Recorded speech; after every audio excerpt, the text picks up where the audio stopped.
school, and I remember vividly her getting picked up by him and putting her feet up on the dash and them cruising out, and I'm like, definitely am a I red being flag. played here? Right. So the last one I remember now, I used to teach teen sex in the law, and it was the age gap of what is what. So I taught it to adults as well as I taught it to teenagers. And so basically it was in Louisiana, it's called Napoleonic Code that they're under. It's like French law that's grandfathered in. So it says you have a 3-year gap, but it starts at 13, ends at 17. Meaning that if you're 13 and you have sex with a 12-year-old, that's automatically statutory rape.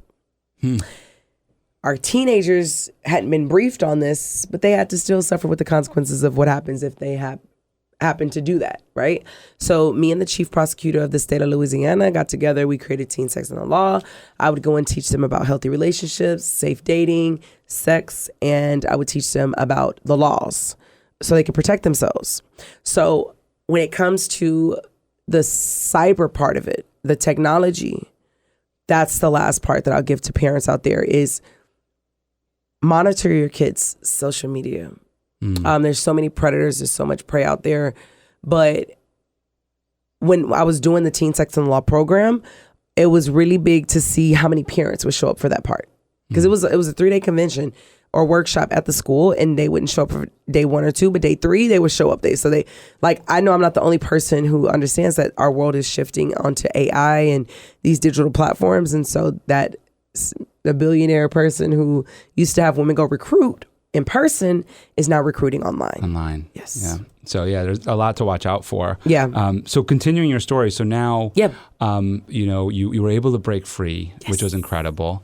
And then you have this beautiful little daughter, right, who is somewhere else. How were you guys able to reconnect? I'm sure you probably stayed in touch somehow. Because I was adopted so much, I knew all of the laws. Okay. So I knew that as long as I did not put her through the adoption agency or program, and I did something called a notary republic, I could write a letter that gave her temporary access through and get it notarized that would still hold up in court.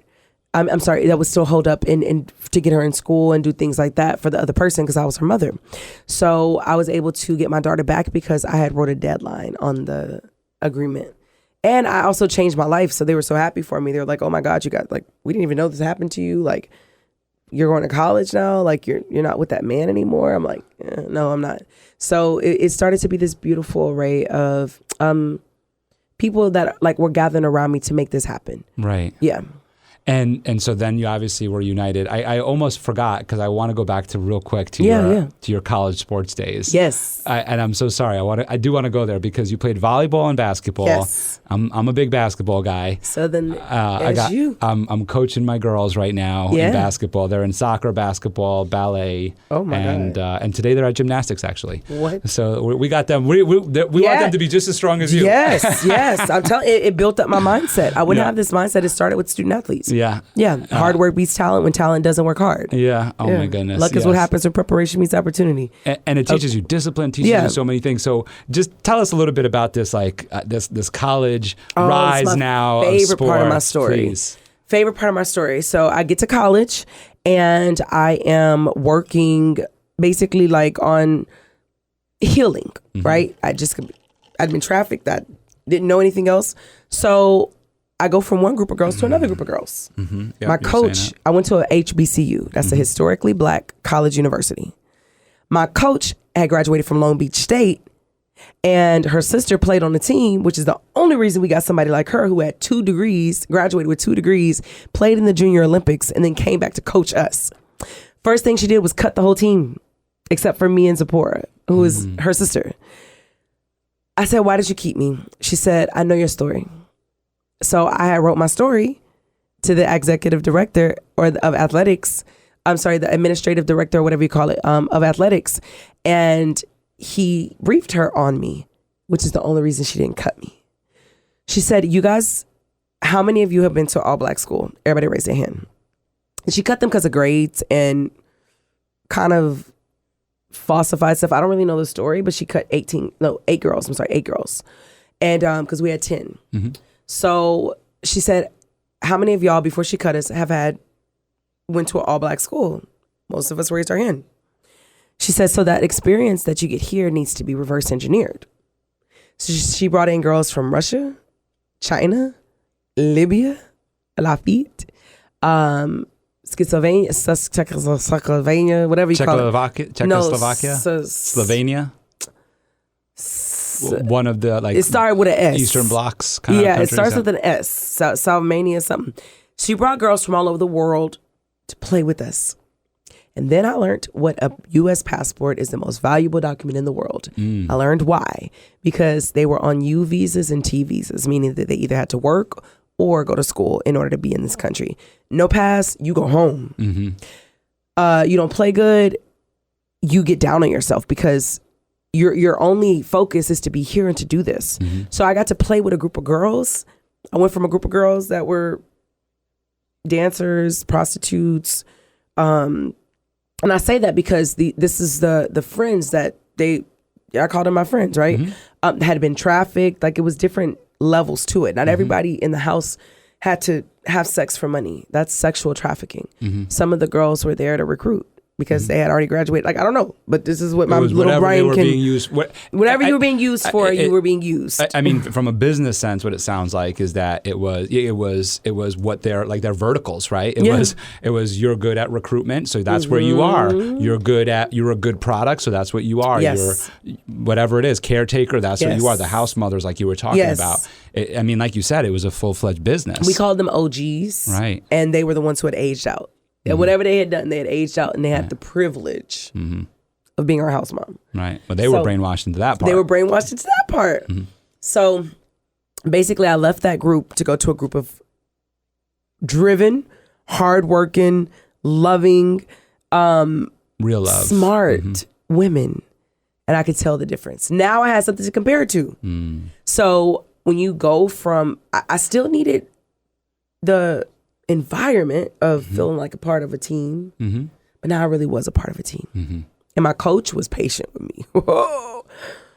I was bad. Like, I just was so traumatized that I acted out angrily.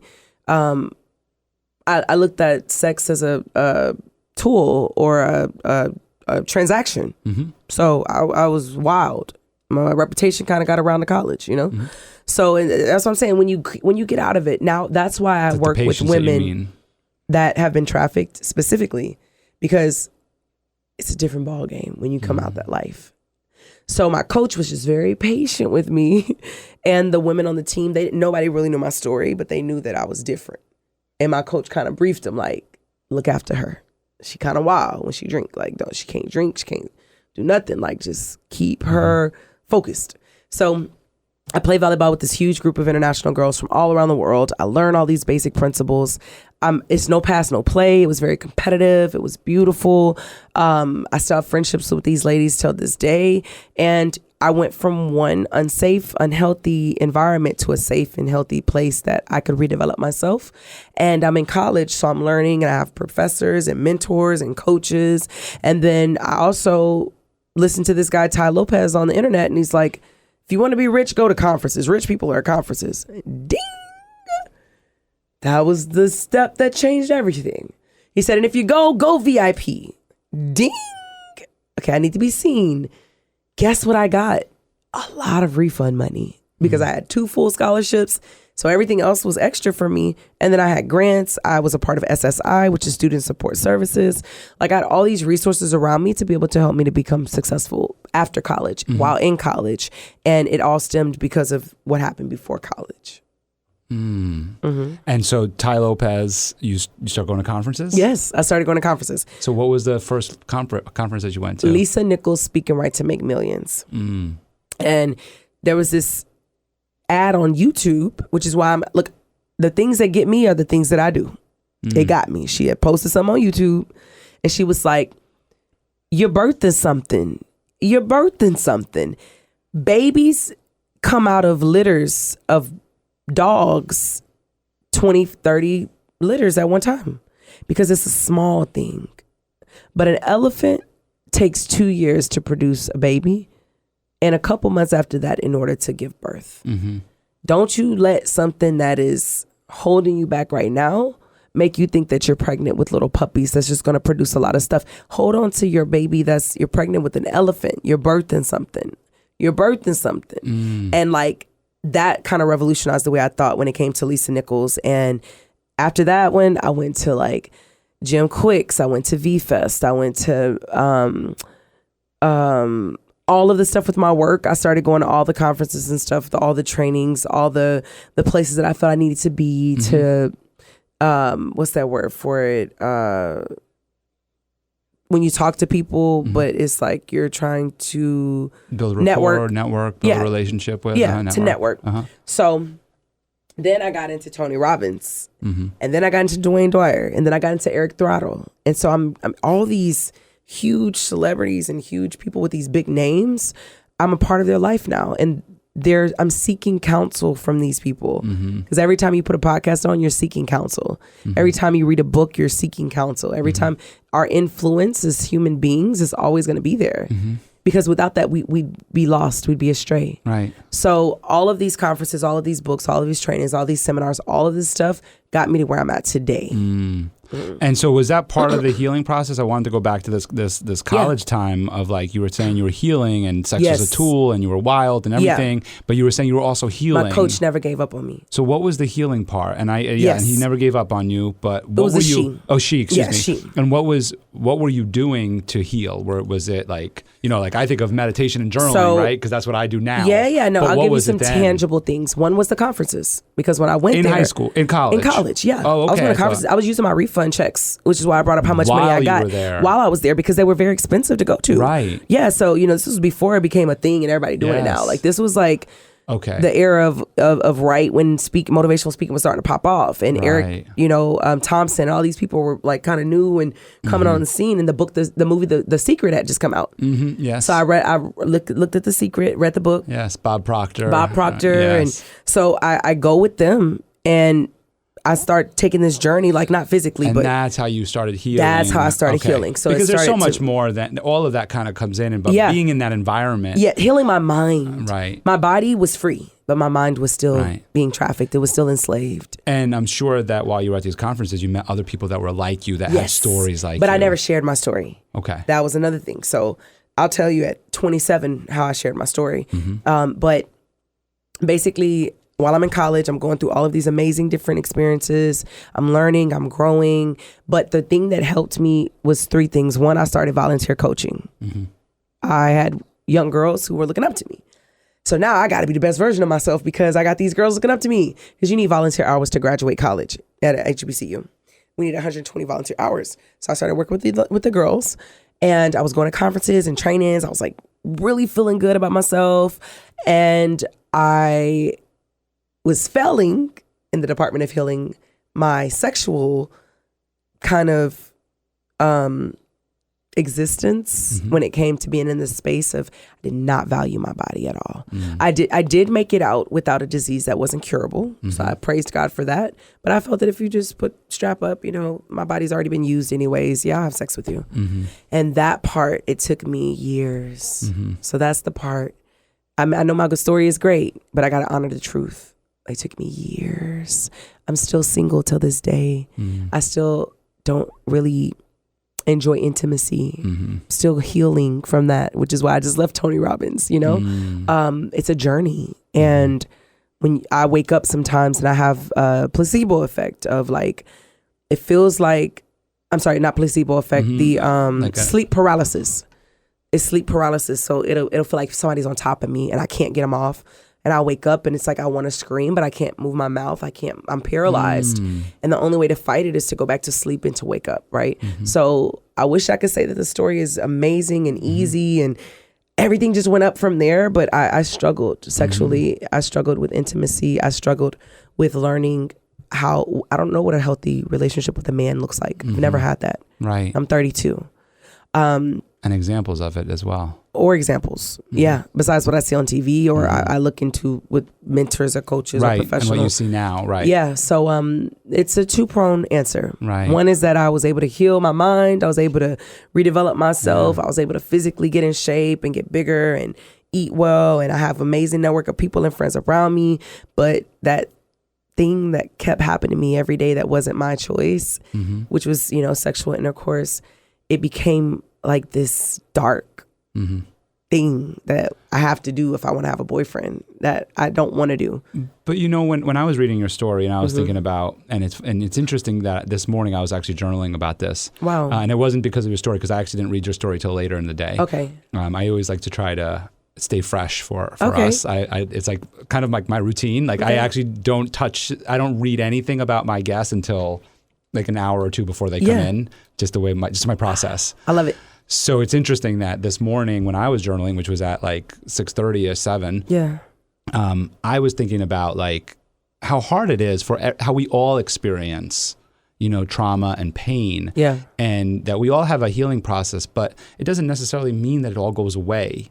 And that it's about giving grace. And in fact, now I'm remembering what I was doing, because I was like, why at 7 o'clock? Why is that ringing a bell? It was actually, I was responding to somebody. So I'm part of a community called Growth Day. Brennan Burchard. Yes.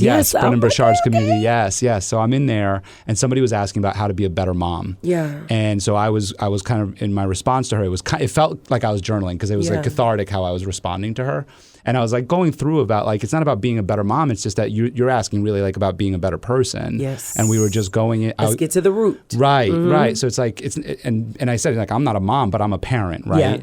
And so I understand that it's really about being a better person. And I was talking about what I was saying to her in my comment there that felt like a journal, quite honestly, was it's about like forgiving yourself, right? Yeah. And like first you got to forgive yourself in order to love others, right? So, and this is what I'm talking about in the vein of what you're saying, is that in forgiving ourselves, just because we forgive ourselves, just because we accept our path, just because doesn't mean that it goes away. Yeah, we have the consequences. pain is still there.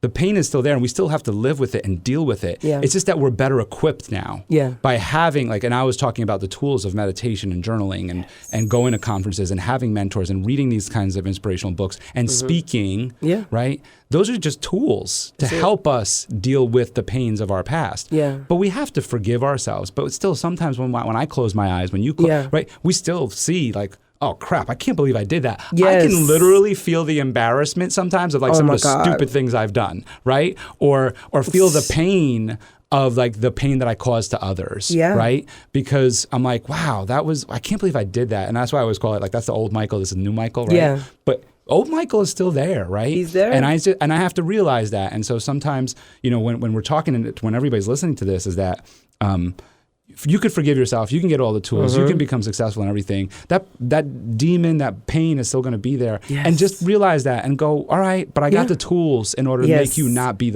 right?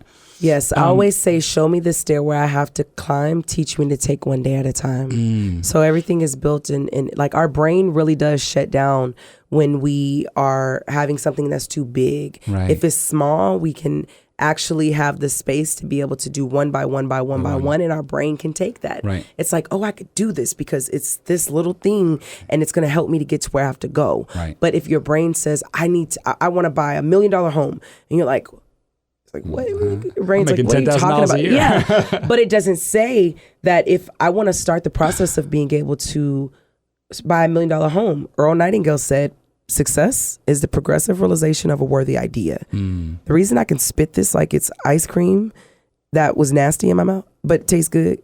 Like, I don't know if that's a good analogy, but the reason I can say this stuff so good is because you only put out what you put in. The reason I am who I am is because I've put this inside of me.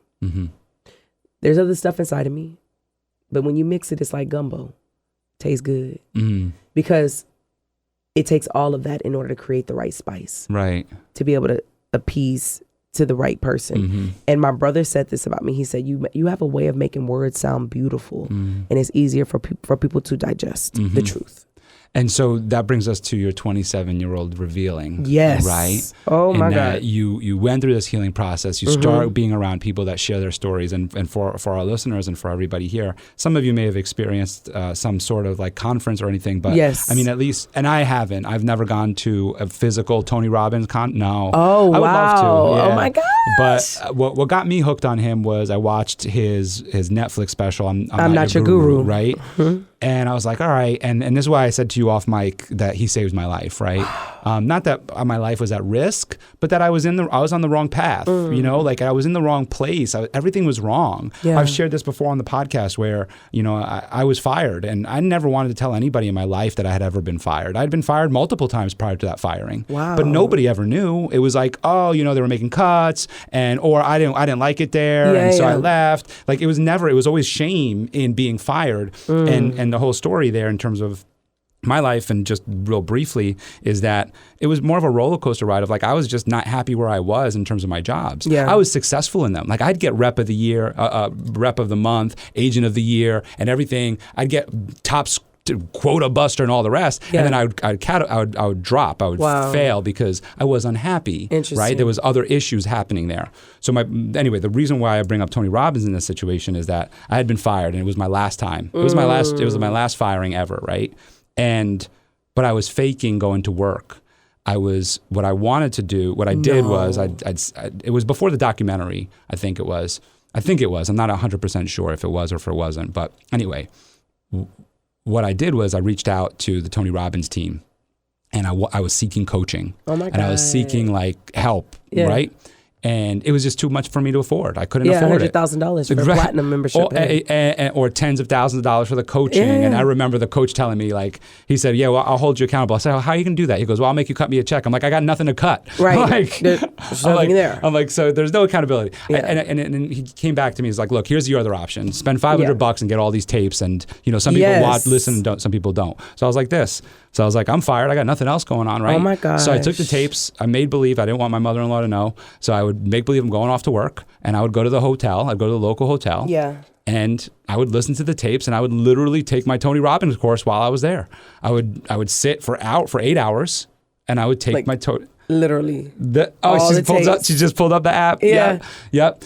And I would go through them. And so that's what changed my life. But where I'm going to with this, so that's why I say that. Yeah. Is that it was through that I started discovering like Brendan Burchard and all these different people, like you said, Ed Milet and Bob Proctor. Oh my goodness, Bob, I could hear his voice. I would drive with Bob Proctor playing for hours wherever I was going. Oh my gosh. And I could see him in his old 60s suit, right? Like that beautiful suit, like that crisp suit which is actually back in style hair. now. Is it really? Right? Gosh. I mean the thin suit, the pencil suit. Yeah. But where I'm going with this is that at these conferences, and going into you sharing your story now, at these conferences, I remember in I'm Not Your Guru, the young lady who stood up and said, you know, I want to die. I was going to kill myself before I came here. And it was because she was part of, and I can't believe I remember this, the Children of the Sun, where they just molested all the children. And she was one of those children. And I remember watching this going, how does this woman survive? Like, how does she live and everything? And Tony really dug into her story with her right there. Yeah. Like, you know how he does it, right? Yeah, intervention. And,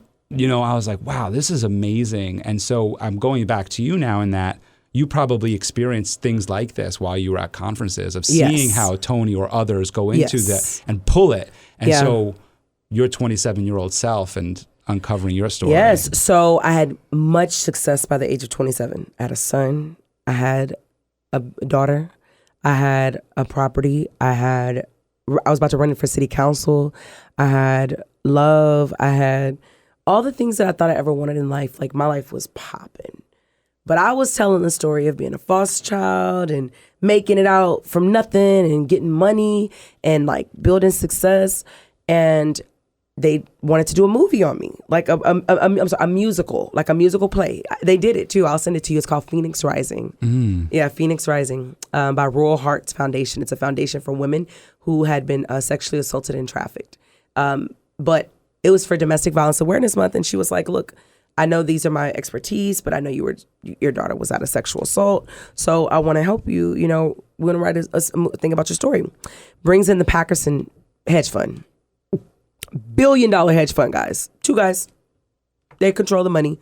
Like, oh, we want to meet this girl. Come talk to me.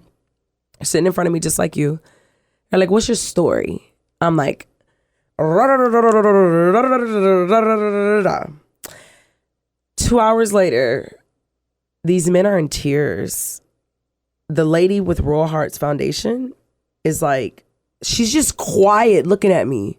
Because she's a psychotherapist, and she also was a PhD counselor. Like she deals with women who've been trafficked, because most people don't want to deal with that. I would say that too. It's a very hard thing to get through. And so most people don't want to take that on as clients. So she comes to me and she hugs me. She's like, because my thing was, I was so blessed to have somebody like Snake in my life, because he let me go. And, you know, basically he could have came after me. He never got indicted. And he has the resources to find me. My name was never changed. But I was like, he let me go. And, you know, I did him wrong because I opened my mouth up and I was talking, and like the girls hated me. I took away everything they had. That was my old story before 27. I never spoke on it. But since they were telling my life story through this musical, I thought I'd share my truth. She was like, do you know what sex trafficking is? I was like taken? She was like, no, like Snake. And I was like, I ain't had no pimp. Like, I wasn't stupid. Like, it wasn't doing that. She was like, she started asking me questions. She said, did you have to take drugs to do things with people for money? I said, yes. She said, did you ever get those money, like, for yourself? I said, no. We went the family. He handled everything.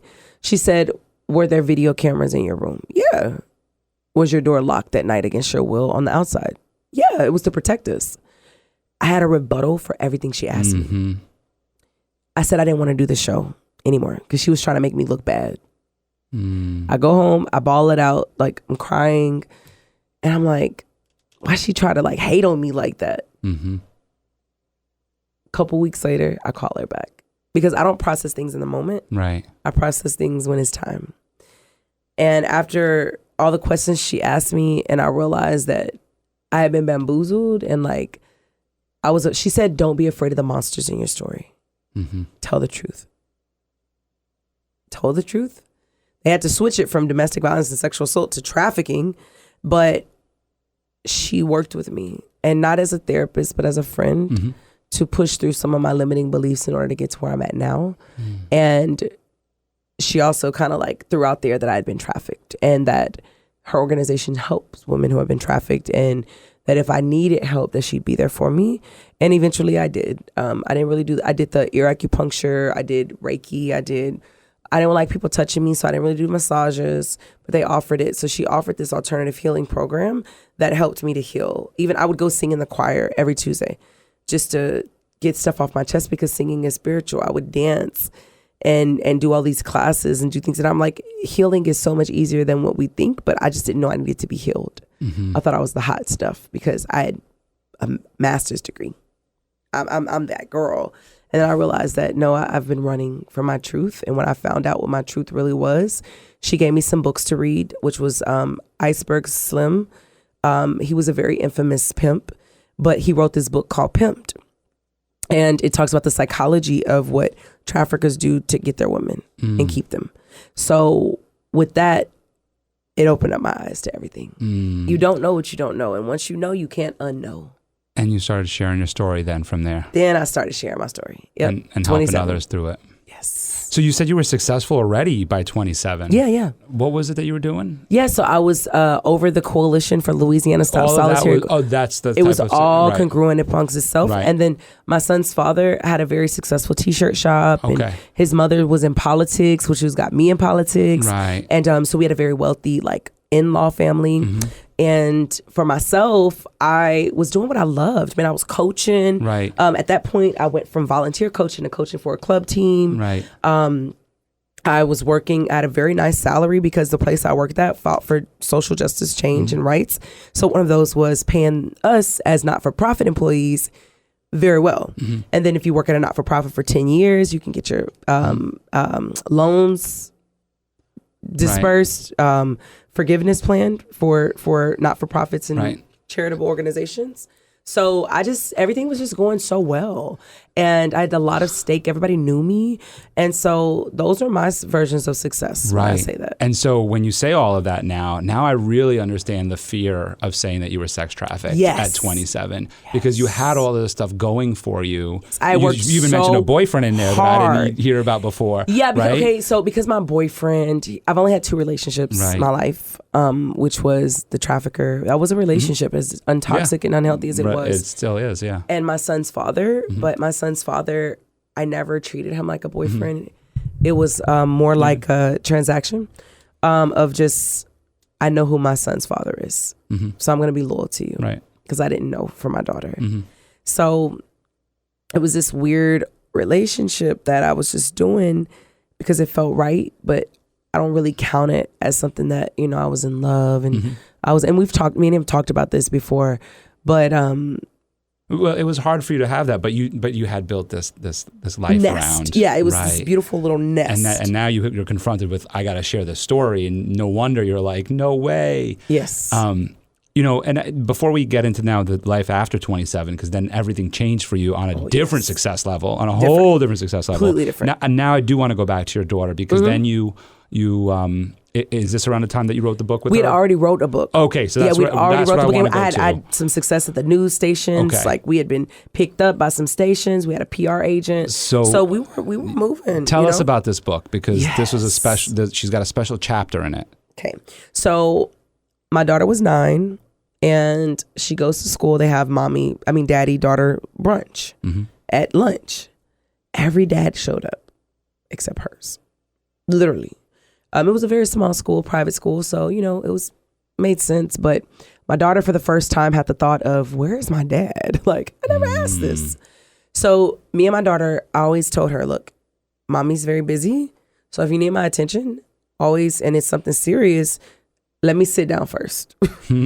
So be like, "Mom, can you sit down so we can have a conversation?" Right, because I do the same with her. Yeah, because otherwise you're multitasking, you're not listening. Yeah, right? and I'm like, if you really want my attention, be like, "Mommy, sit down. I need to talk to you." Can I tell you, I do the same to my wife. I tell her, when she'll tell me that she told me something, I'm like, was I looking at you in the eyes? Yes, I'm like, did it count? If I wasn't looking at you eyes, I didn't hear you. Remember. So my daughter comes home. She's 9. She's like this Hawaiian-looking little girl, like hair down to her butt, like very soft complected, beautiful skin, happy, always happy. So she goes, "Mom," she's like mad. She's like giving me the eye. I'm like, who messing with you? What they do? Like in my head, I'm like, what happened? And she was like, "Can you sit down so we can talk?" And I was like, "Right now?" Because I was busy. So I think I was planning a gala or something. And so she asked me again. She was like, "Mom, please just sit down. I want to talk to you." I was like, okay, now I'm nervous. Like, I was going to say, did you have a feel? Yeah. I thought she started her girly girl. Okay. Because I'm like, what else do you want to talk about? You're 9. So she goes, "Can I ask you something?" I said, "Yeah, what's wrong?" And she said, "Do I have a father?" Oh, Lord Jesus, I wasn't ready for that question. So my initial reaction was going to be to lie and be like, he died, or, but. Did you ever have like something planned for never. this question? I never thought about it. Never thought about my brain is like one track. Like right. I focus on energy grows where it flows. I focus on what I can control. Right. That's me.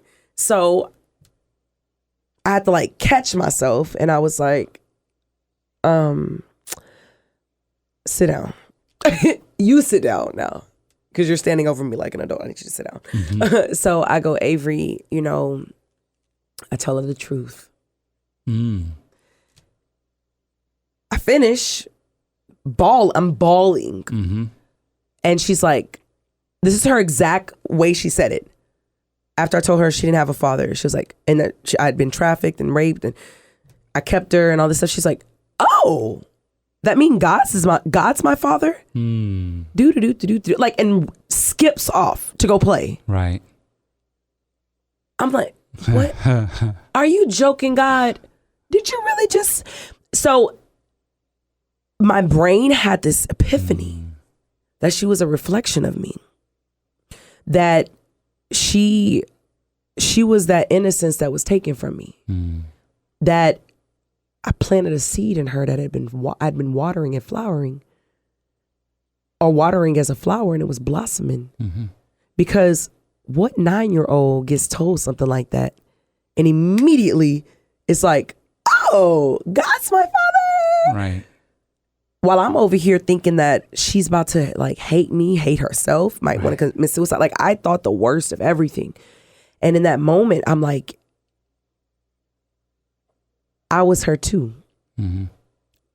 I just couldn't be her. I had to be a survivor. I had to be free. I had to be a grown woman. I had to take care of myself. She don't have nothing. She don't have to worry. My daughter lived a very good life. She didn't have to worry about any of the things that I did. I was proud of myself. I got emotional. I started crying and weeping because I knew that she was me.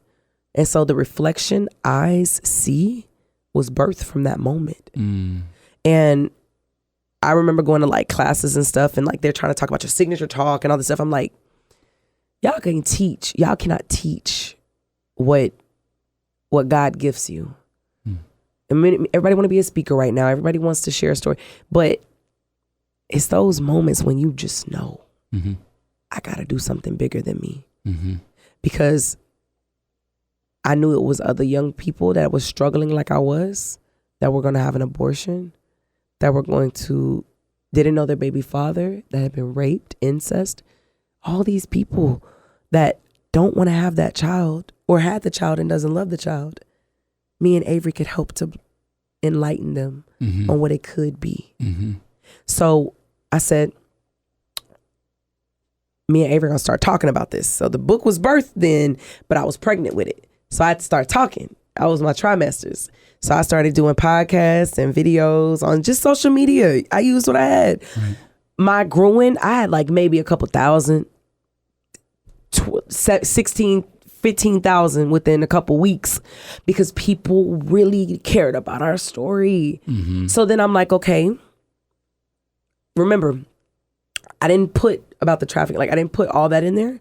It was more so about redeveloping ourselves after we dealt with trauma, right? It was very surface, but it was deep enough without having to share my story, because this was before I was 27. Right. When I was 27, I actually realized what really happened. Right. Then I took my daughter away from it, because it's cool to talk about healing and redeveloping yourself, but like, and having her involved, right? But now, that's totally her story to tell when she gets older. Yes. But I started to focus more so on my story and what I went through and how I could use things to redevelop myself and heal after I dealt with trauma in order to move on to another place in the space and the time. Still being present, but knowing that there was something bigger than me that was like, it was like imposter syndrome. Like, why did I get saved? Why did I have my daughter? Right. Why did we have this relationship? Why did our book become successful? Like, why me? What's going on? And then I realized it was because it was something so much bigger than me. So at 27, I started sharing my story. That's when I got into politics. That's when I got into advocating for these laws. That's when I started going into prisons and doing these compassion days and like doing all of this amazing work. Dress for Success picked me up as their client of the year for my story. And I went there as a client. Guys, I didn't have fancy suits and fancy stuff. I mean, I had a little success, but I didn't know how to dress. I didn't know. I was about to go, like, I went from a mom, an advocate, as a social worker or a caseworker. I'm just like. Right, just dress for the day, whatever. And I'm really dressed down because I don't want to be big. Overly, right. I want to be very small and humble so these women can relate to me. Right. And when I'm coaching, I'm in sports gear. So at 27, now I'm like, you want me to be the representative, the speaker for what? And like, I didn't have any clothes. So I went to Dress for, I started looking up resources, just like I looked up resources for the women I was on my caseload. I looked up resources for myself. I'm about to be somebody now. Now I really got a plan.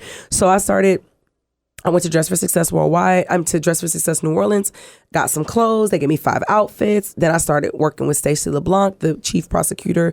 We created Teen Sex and the Law. And then I started advocating at schools. And then I started, running for city council. And then I started working with the United Way. And then, all of these different group homes. And I started speaking and speaking and speaking. So then I started getting training for speaking. I'm like, okay, well, I got to hone my speaking skills. Right. So then I went back to Lisa Nichols and started doing the Speaking Right to Make Millions. And then I did Pat Quinn's Signature Talk. And then I did 10X Stages workshop of how to campaign as a business owner, as a speaker, right? So it was this beautiful way of, first I had to find my why. Before, it never popped off as a speaker because I didn't see myself as a speaker. I just saw myself as an advocate because I felt like I wanted to help people. But then when I realized the power of my voice in that story, like the Bible is a book of testimonials. We pull from those all the time. If you think about David and Goliath, you think about them when you are feeling like you're facing something bigger than you. When you think about Bathsheba, you think about just having a little bit more patience because you needed to wait. When you think about the woman who was bleeding and she just touched the hem of Jesus's coattail, you know, to anybody who's not religious out there, that's fine. Be who you are. But I believe in God. I believe in Jesus. I believe that in the church, the same church that helped me rescue me from trafficking, that was because they had people that were dedicated to that work. They were risking their lives. The church that came and brought us school clothes to my grandmother's house, that was because that was a small church. They didn't have that many Congress people in their congregation. They did that because they were committed to what God had called them to do. So when I feel called to do this work, it's so much deeper. It's because I've seen examples of what happens on the other side because they saved my life. So with that book and with that calling, and then after somebody was like sharing with me that I was a trafficking survivor, I'm like, what? Like I thought it was just people that get taken to another country and kidnapped and you drugged up every day getting. And I was like, I never saw it. I'd been saved since I was 18 and didn't find out what really happened till I was 27. That's how brainwashed I was. Wow. And I pushed it to the side because I was like, I want to be so amazing that they don't even ask me about my past. I wanted to run away from my past. When she taught me how to embrace my past and turn my pain into my purpose and my purpose into profit, then I started to see the connecting dots. So at 28, 29, 30, I dedicated all my time to speaking, all my time to redeveloping myself into women, to helping I did programs and worked with volunteer programs and did mission trips. So at 31, which was last year, I got my break. Got my big break. Yes. So I go to try out for this thing called the Great American Speak Off. Oh my goodness. Now, before I get to that, because it's going to be quick, the one I did before, there was a competition 2 years before that called the GOAT. And the GOAT was a competition kind of like Grant Snem, but it was for empowerment versus just speaking and making it about business like Grant Snem did. It was about empowerment. And I did that competition. The show just came out on Tubi. It's called The GOAT. The GOAT. It's an empowerment competition. It's a series of how we went through. And you went on it. What? Yes, I was one of the finalists. Yes. So then 2 years later, I go on the Great American Speak Off. We go there. 30,000 people try out. Different states, different countries. How many people? 30,000 altogether.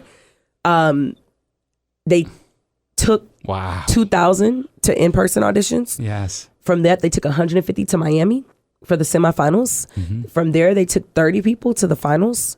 From there, they took 12 people to the last round. So by the time I'm at the 12th, I'm like, boy, I could do this. Like, oh, but people didn't see the years of coaching that I invested in, the years of speaking that I did all over for my cause, the years of self-development that it took for me to even think that I could be able to speak and inspire and motivate and help others, or the years that I've been trafficked, which just gave me my why.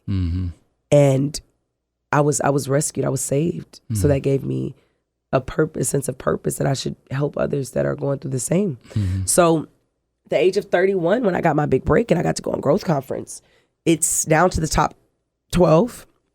They call top 3. They get to speak at Growth Conference and my name wasn't called. And Growth Conference is huge. Huge. It's Grant Cardone's 10X Growth Conference, and it's some of the wealthiest people in the world in all different walks of business come together in order to 10X their business. They come together to hear and network and speak. But the power of OPS is called Other People's Stage. Grant paid millions of dollars to put that event on. Yes. And just the production. Just as like some context for everybody, because you may not know what it is. Yeah. And, you know, I didn't know what it was until I got hooked up with 10X Stages in terms of like the PR agencies sending me people like you, which I'm so fortunate for, having Summer Day on and Kelly on and so many other, Jay Dehan. And so many oh my gosh, I love him. So many other great people have been sent to me from 10X. So I certainly attribute a lot of success to this podcast to it. Amazing. So I started learning more about it, and I mean, Grant Cardone has had Mark Wahlberg on stage, has had Brad. I went on before Tom Brady. We went on right before Tom. Tom came and closed it out after us. Right after you guys. Yes. That's right. I need to start using that marketing a little more. Yes. On stage with Tom. Yeah, because I was a judge, I was allowed to watch the conference, and that's why I know Mark, because I watched his. Yes. And then I got to judge all of you guys, and then I forgot that Tom Brady was right after you guys. Uh-huh. Oh my goodness! Whew, right? It's amazing. So I mean, anyway, so I just wanted to give context to the audience here of like how big this conference is that you got to stand on. Well, worked towards standing on stage for. So continue, please. So basically, the thing that I tell people is never count yourself out, because I could have walked off stage, been mad, and left, but I walked off stage, and well, first of all, they don't know that you got to speak and perform. Yeah. Right. Again, right. So let's go back to the moment. That. Yeah. So I'm gonna take them to the moment when we're doing the competition. Mm-hmm. They take the top 12 people from thousands, 30,000 plus people, and they have us audition in front of Grant, Coach Stormy, Elena Cordone, and Pete Ferguson. Mm-hmm. So they're only going to take the top 3 to the competition to speak at this huge stage of called GrowthCon that he just talked about. Right. So they call the first name, it's not me. Second name, it's not me. Third name, it's not me. So they tell us to get off stage while they're celebrating and stuff. And I go off stage and I hear Grant go, "Hold up." And I'm like rolling my eyes. I'm so hurt. Yes. So he goes, "Everybody come back to the stage that just left the stage." He said, "Y'all know it wouldn't be GrowthCon if I didn't have a woman to come and represent." So there's 3 women up there, a doctor, Summer Day, and myself. So we kind of looking at each other like, oh, shoot. Like we're literally looking at each other like, "It's you." She's like, "No, it's you." So Grant goes, "There's a woman on that stage that has such a presence that her gift is her presence." Mm-hmm. And I have A-list celebrities. This is recorded. It's on paper. But I would trade any of them for that girl that I'm about to call right now. Shametria Gonzales, come to the stage. Oh, my daughter is there with me. She freaks out and runs to the stage. Gives me this hug. Like almost knocks me down. The whole crowd stands up cheering at their feet. The judges stand up and give me a stand over. Like, it was so much celebration in that moment, because I wasn't there representing me. I was there representing all of the women that had started like I did. All of the foster kids, all of the women who had been raped, all of the women who had been trafficked, all of the women who had dealt with mothers or fathers that had addictions, poverty. I was a representation for the people. And most people go through that. The elite is very small. The rich of the rich is not common. People like us, we run the world, and now they had a representative. So that's how I felt. That was the biggest moment of my life. After that, to my business owners out there that's listening to this podcast, that's probably that's able to think after I just said all that, it's called OPS, which is other people's stages. This is what we're taught. Grant put on millions of dollars to create that stage for me. All I had to do was show up and be authentic. And my intention caught his attention. And it got me to the place to where I was able to speak in front of all of his people. And I had 3 minutes to show up and show out. And I did. And I can't tell you, got to watch the show to see what really happened. But let's just say that everybody won. Because when you're in front of that many people, everybody's going to want to book you. Everybody's going to want to know what you do, who you are. How did you get to Grant? How did you do this? How did you do that? And that was my privilege. And that was the thing that I was able to utilize in up until now. Right. Still utilizing. It just happened in February, guys. Right. I was working as a police officer and at UPS delivering boxes before that. Oh my goodness. While working on my dream. Yeah. No. Yeah. I got photos of it, everything. So that day after that, I drove back because remember, it was right during the Christmas time and UPS is called peak season. Right. So I had to drive back and deliver. You were working at UPS when you gave that speech? UPS. Nobody knows this. UPS, because it was, and I tell you were still hustling because I gave up my life from, I told you, to speak. Right. But I needed money in order to go do those things. Yes. But so I was like, I could work out. You know, UPS was, I lived in the country in Macon, Georgia, like in the country. Wow. So I was living out there because it was affordable. I had both of my kids. I had left my son's father because relationships didn't work for me. So I was on my own. I was working as a police officer because I worked night shift. Just kind of wasn't a lot of work, and I was working on my master's degree. So I was going to school at night as a sorry, my other officers to put my business out there. But I was working, I was working in a facility, so, it wasn't too bad. But I was working there at night. So at night, everybody was kind of asleep, and I was able to do my studies, pass my, get my MBA. And during the day, I worked at UPS because I was delivering boxes. We lived in the country. My kids, my next door neighbor, we lived in a duplex on the lake, a beautiful big house. And she was able to get my kids after school, feed them. I came in, checked. I did this. I worked my butt off. I went home after growth conference and delivered boxes because it was Christmas time. And, it was right around, I think it was, when was it? It was like... it was like February. So it was still kind of like peak season. So... I delivered like my boxes and things like that. No, okay. The first time I did it, was the semifinals. Right. That was after Christmas. So after I won the competition to go to Growth Conference, I went back and I remember telling everybody, because I got to, this is how God works. I got to deliver in Eagle Point. If you look up Eagle Point in Georgia, it's one of the richest areas. I think the founder of Chick-fil-A lives there. I got to deliver that route every day with UPS. So I went and I told everybody, I'm like, y'all, I'm about to be famous. They gave me gifts. Some of them talked to me. Like, I'm a mockingbird. I'm a talk. So I just remember being so excited after that day. I still worked. Were you driving, just practicing your speech the whole time you're driving? Yes. I recorded my speech. That's what I do. And played it. Yes. I recorded my speech and played it in the car. That's what I do. Over and over and over. So when I get to Growth Conference, we're going to talk about that moment. Yeah. So basically, going back, we get to Growth Conference. So Grant chose me. I'm working, hustling, still doing both, getting my MBA, working 2 jobs, got my kids, single mama. I go to Growth Conference and we get on stage and it changed my life. So while on stage, to my people that want to become speakers, what Grant and them loved about me was my authenticity. What I thought I had to bring was my accolades.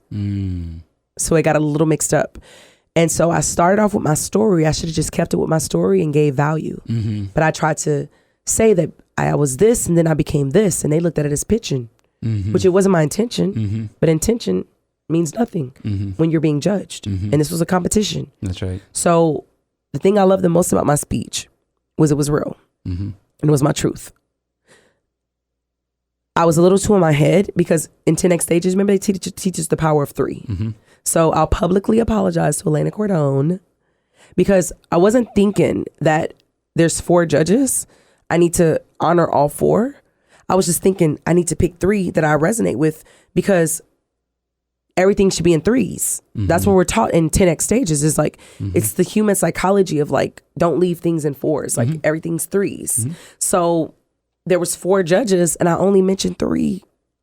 And the one I didn't mention happened to be Elena Cordone, who was the princess of the organization that I was running to try to compete with, and Grant's wife. But of course she didn't take it like that. But that was one of the things I was dinged on because she actually praised my speech. But Pete was like, it's just as a speaking coach, don't ever do that, guys. Like it was a lesson. It was a learning lesson for everybody. But I didn't like that he did it when I went off stage. It would have hit different if I was on stage. When I was off stage, that's when he brought it up. So that one we picked up on with. But the other thing they got me on was they said that I pitched my product or myself and kind of plugged it in there when we weren't supposed to do that. But my thing was, most people love your sad story, but then have a problem when you bring up where you are now. Right. And then right afterwards, they got on and pitched 10X stages.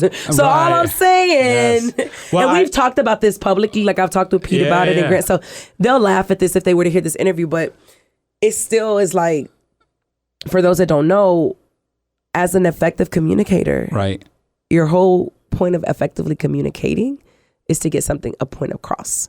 So my thing was, if I started as a woman who had been trafficked and a crack baby and in poverty, how can I let them know who I am now? And my therapist told me a very good thing. She said, Shametria, the fact that you were on that stage, let them know. Yeah. That's why I messed up. And well, I don't think you messed up. Right. I think you're, I mean, I was over the moon when you said you were coming on my podcast. So, you know, I mean, I was in the judges room where we were chatting with each other. Like, it was what the judges room was like a networking kind of space. Oh, like, wow. People were like giving contact info, podcast swap, blah, blah, blah. God. It was back and forth. But also when the speakers came on, everybody took it very seriously. Yeah. We, you know, something, side note here, if Grant Cardone is listening, is that we were all very disappointed that actually our votes didn't count. We were very disappointed, in that because we all did take it when the speaker spoke. Serious. The chat was dead. Yeah, we were listening, and then there was a lot of feedback happening in the chat after the speaker of like, her story hit, his story, this person, and then it was like, I didn't like this, or I liked this, or whatever it was, and everybody was going back and forth, and then we had to fill out this Google form for each of you, giving our direct feedback. Wow. And now, so I come from a Toastmasters background, so I'm still a Toastmaster. Okay, beautiful. And in Toastmasters, we give feedback. Wow. And feedback is, what did you do well? What could you have improved on? And what's my challenge for you for next time? Okay. Right? Beautiful. And so that was the mindset I went in with for you, right? And so for me, I remember your story, and I always go back to Maya Angelou on this. Yes. Of like, it's not what you say, it's how you make people feel. Yes. And it was your story, and it was another person's story, and I forget his name, but he had Glenn Lundy. Yes. You knew exactly who it was. Who right? are you? Because what we talked about earlier about Mexican and Black and Haitian and Italian, I was like, for me, he was my winner. Yes. Because he resonated with his me, story. Right? Yeah. And it's about how you make, it's not what you say, it's how you make people feel. And he made me feel seen in that moment, right? With what he was sharing. But your story too, when you were telling it, everybody, the authenticity was clear. Yeah. And it was like, how do we not have her win? Right. You know, it was like, how does she not win? Yeah. Like, it was like, I felt his, but then I had to put my objective hat on. Yeah. And I was like, who's my winner, right? Yeah. And I don't remember exactly what my order was, but you were there, right? Yeah. But my criticism, which is what you just talked about, my feedback for you was, well, don't pitch from there, right? Yeah. But now I understand, and I'm so happy you said this. Yeah. Because what you're talking about is, you weren't pitching. You were saying, here's where I came from and here's where I am. Yeah. And you're so right, because we hear it so often, and I feel like it was with Jay actually when he came on. I forget who it was, where Jeff Bezos got brought up of about like, oh, this man wants to go to the moon and do all this other stuff. And it's like, but wait a second, isn't he living out the American dream of like coming from nothing? First of all, does anybody know his back? He was adopted. Right. Like he grew up with almost nothing, right? Like his father, Jeff Bezos' backstory, his father was told to go away. His oh, you don't know this. No. His mother's father said, you are unfit to be with my daughter, and you cannot raise him. You need to have nothing to do with him. And that's how his life started. Wow. Right? That's how Jeff Bezos' life, his name is not Jeff Bezos. Right? His birth father doesn't even know who he is. His birth father in the book about him, by the way, it's on that. Like I read the book, obviously, right? The author went out to find his father. He owns a little bike shop. I forget where. Bike shop. God. Has no clue who Jeff Bezos is in relations to him. And literally there was like an Amazon plant like right by him.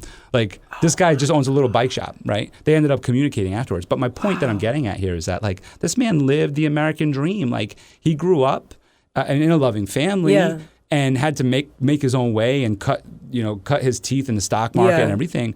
But he lived the American dream. But then we hate on him for trying to go to the moon, right? Right. So I get what you're saying in that. And I think I want to go back to, in terms of all of your learning and training and everything, is that people don't realize like you said, so much training and work that goes into getting on stage Yeah. and refining a winning speech. Yes. Is that a winning speech doesn't just happen. Yeah. Right? No, it doesn't. And I'll say there was a moment when I pivoted. You could tell I was out of your emotion. Yeah. Yes. And I lost all train of thought.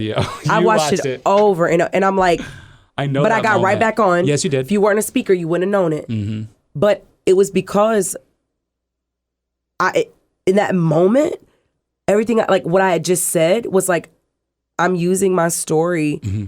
Like all of them have one thing in common, and that's that they use their story in order to promote what they're doing, or and in order to no, I said they all have one thing in common, and that's that all of them used their story in order to get on stages and help others. I'm paraphrasing, but and I said, they can do it, and so can I, and I realized that, oh my God, I'm doing it right now. Like that was, it hit me and I just blanked out and I had to pivot. And that's when I went from that to like, what was supposed to be in between that is that they did it. I'm doing it right now. And so can you. When you did that speech then, so was that kind of like an afterthought to put that in there? It wasn't really part of the original? No. Oh, okay. It was, the last part and the other part was, but the way that it would have transitioned would have been so much better. So it wasn't as rehearsed, that what we're saying. Right. And so that's what it is. And that's what it was. But like basically I went from saying what they did and I didn't include that the audience can do the same because I really was promoting 10X stages. Right. Not what I do. Right. Because I'm saying I did it. Right. They're doing it. We using this stage in order to. So I'm like that because they taught us that you need to go with what the meeting planner is about to do. Well, yeah. So I'm like, let me throw them in there, and I'm like, the fact that you thought I pitched. Right. When I'm telling the audience to get 10X stages, like I'm not saying get 10X stages. With Unleashed to Speak, that company was birthed because I realized I needed a product. But I said I help people just like you in order to have the courage. I'm not teaching you how to get stages. I'm not teaching you how to book. It's mindset. But they took it like I was trying to pick, and I'm like, I get it, but it really was the opposite. I'll say that too in terms of this for you was that it was that you were not in your authentic self in that moment. Yes. That's really what it is. Yeah, it kind of... Because everybody kind of talked about what they did. Yeah. But it was, and that's why I asked you if it was kind of like after that you kind of added what you do or right? Because I felt pressure, like I'm this young girl who didn't really have any too much, but I had a good story. But how do I, what's my then what, right? Yeah. And I think that everyone else, they were all millionaires. All those three men, Glenn's a millionaire, Joe Beckham's a millionaire. Randy Cowboy, loaded. Right. He's the one who, Why me? Right. So I was going through a lot just to be the pressure of being on there with everybody else who got all this stuff. So I actually incorporated Unleashed to Speak. Yes. Before then, I actually had 6 clients before. So I'm like, I got to do all this stuff. I gave up both of my jobs. Right. I moved to Texas. I got rid of everything that I owned. I liquidated everything. I let my kids go stay, my son with his father, my daughter with their grandmother. I gave up everything for my speaking career because I wanted to prove that they were right with what choosing me. And still till right now, I live wherever I need to live. I've given up so much because I don't want to be combound. If I need to go to Afghanistan tomorrow, I will. Uganda, and in 3 weeks, I will. Here for you, but it comes with sacrifice. I don't have my children.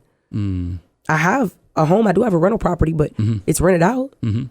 So I live with wherever I need to be for that time. So if you're not willing to do that, then I can't help you to get what I have because that's the real sacrifice that it takes when you're in the beginning of your legacy, of your dream. So that's some raw stuff, it's a little bit personal, but it's still, this was just February. Right. Don't change that fast. Yes. So, I think that pressure was what he felt because I always say your intention will get people's attention. And then he even felt when I got back into it. And I was like, man, forget all that. This is what y'all need to do. Let me tell you what the real is. And it went back into it. So the thing I like the most about my speech is that I said that it's not how you start, it's how you finish.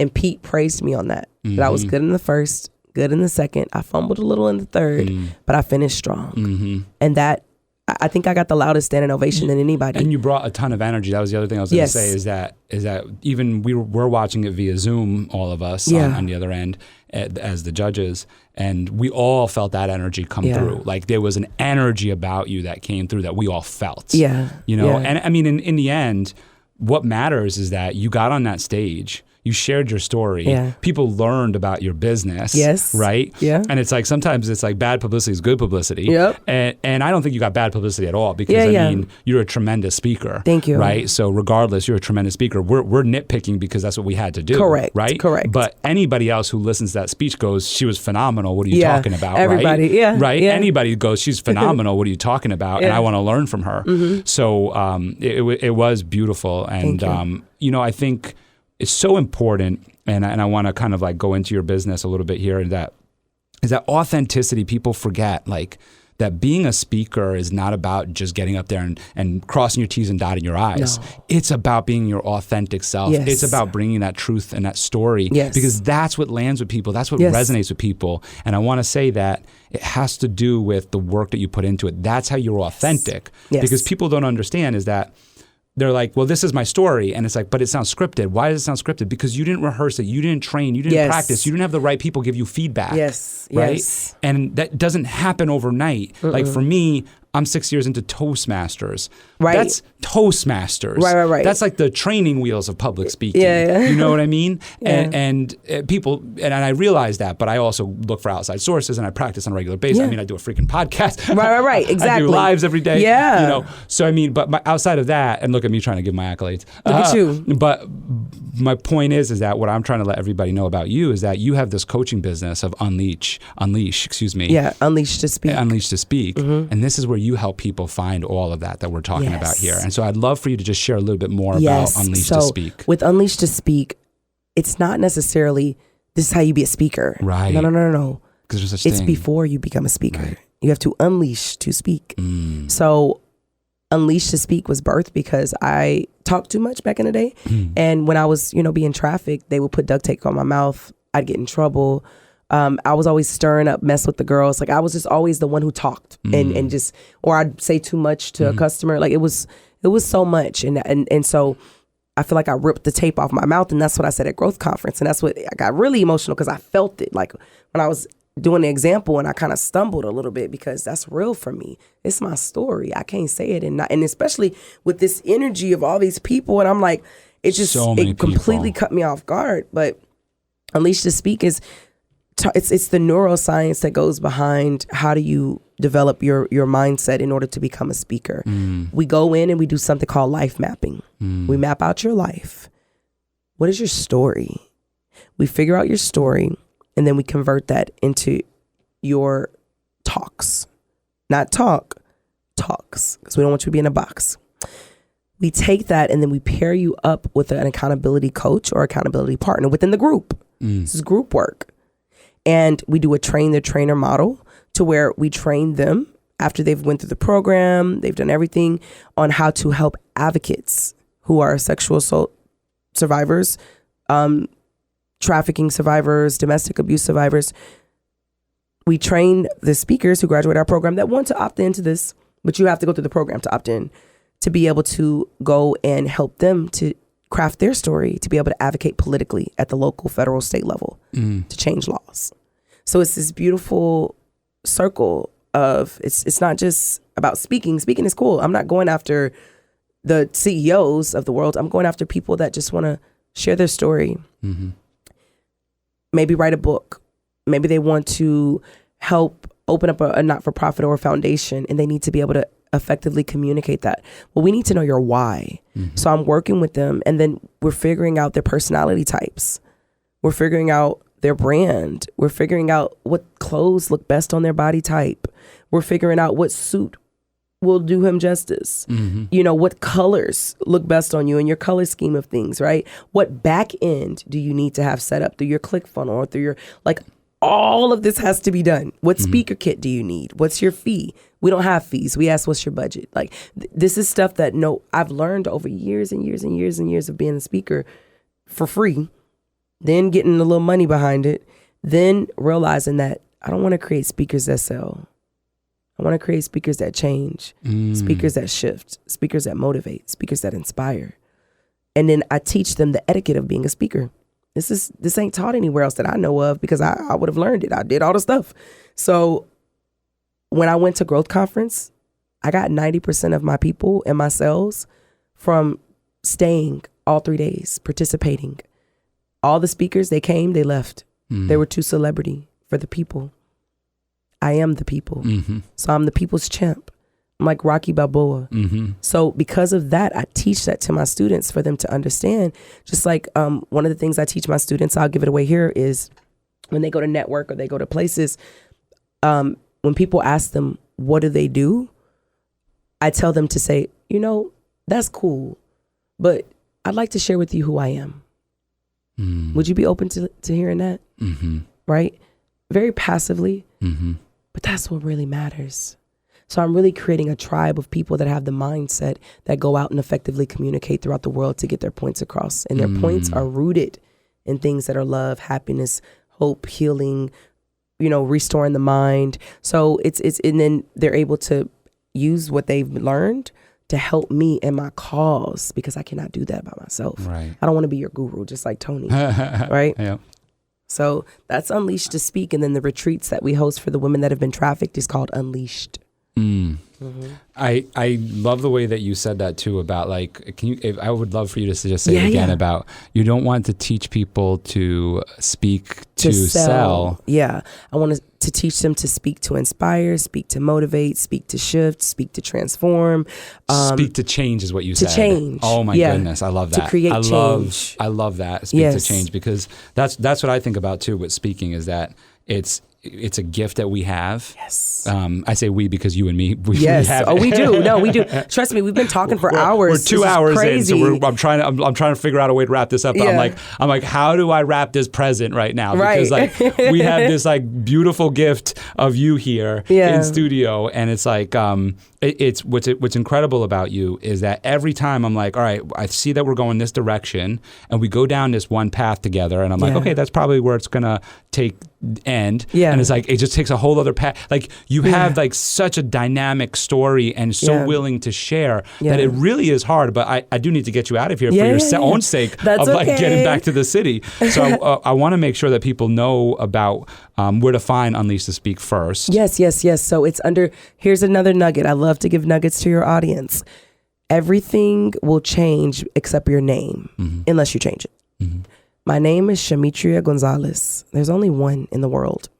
So I use my name for everything. So if you go to ShametriaGonzales.com, Shametria Gonzales Instagram, Shametria Gonzales Facebook, all of my other things like Unleashed to Speak, the property proposals that I have for women if you want to get into real estate. I'm a licensed agent.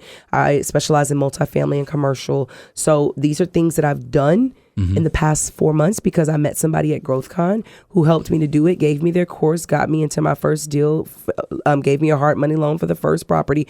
This is real. It takes one person to change your life. It takes one event to find that person. So keep going. So for those who are new in the business, it's your name. You type in Shametria Gonzales in YouTube or Google, everything pops up under that name. Yeah, and you have a really great presence. I'm more on Instagram than anything, and I see you there. Oh, yeah. You have a fantastic Hey, presence. you love me. Yes, you have a fantastic presence there, and you do so much great work. I mean, you definitely pay it forward in everything that you do. Yeah. It really is just an honor having you here in studio. I want to just end with your mantra here, which is change the world first by changing yourself. Oh my God, look at you doing your research. Yeah. It started from me going to Dress for Success Worldwide's conference, and I found out what my purpose was. We did purpose statements, and it used to be, I can change the world by first changing myself one philosophy at a time. And then she was like, do you really want to change the world one at a time? And I was like, oh. So change the world by first changing yourself. That's all you have to do. I love that. Thank you so much. You're welcome. This has been amazing having you in. Yeah.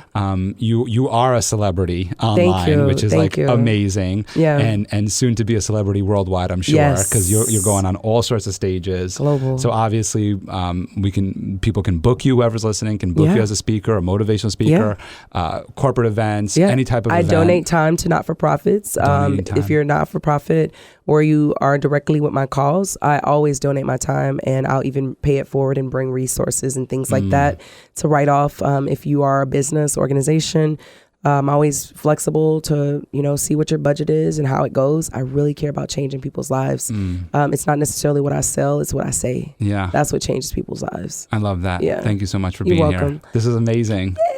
Thank you. Thank you for listening to The Michael Esposito Show. For show notes, video clips, and more episodes, go to michaelespositoinc.com/podcast.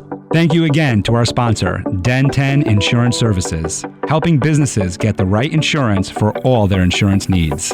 Visit den10.io to get a quote. That's DENTEN.io. And remember, when you buy an insurance policy from Den 10, you're giving back on a global scale. This episode was produced by Uncle Mike at the iHeart Studios in Poughkeepsie. Special thanks to Lara Rodrian for the opportunity and my team at Michael Esposito Inc.